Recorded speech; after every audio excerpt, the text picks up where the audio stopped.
নেককার সন্তান দোয়া করার সাথে সাথেই বাবার কবরে আযাব মাফ হয়ে গেল, এমন একটি ঘটনা তাফসীরের কিতাবে আসছে। বাবা এমন কোন অপরাধ ছিল না যে সে করে নাই। মৃত্যু সময় তার স্ত্রীকে ডেকে এনে বলল, তোমার গর্ভে যে সন্তান আছে, সন্তানকে তুমি কোরআন শিখতে দিও। এই অবস্থায় সে ইন্তেকাল করলেন। কিছুদিন পর এক ছেলে সন্তান ভূমিষ্ঠ হলো এবং ছেলে যখন বড় হলো তাকে মাদ্রাসায় নিয়ে উস্তাদের কাছে দিয়ে বললেন, আমার এই সন্তানকে আপনি কোরআন শিক্ষা দিন।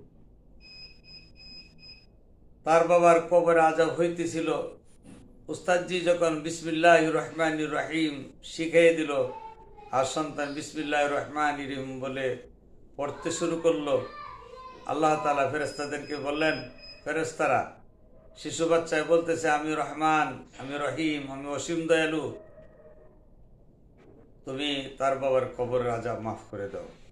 সন্তান বিসমিল্লাহ বলে শুরু করার সাথে সাথে তার বাবার কবরের আযাব মাফ হয়ে গেল। সুবহানাল্লাহ।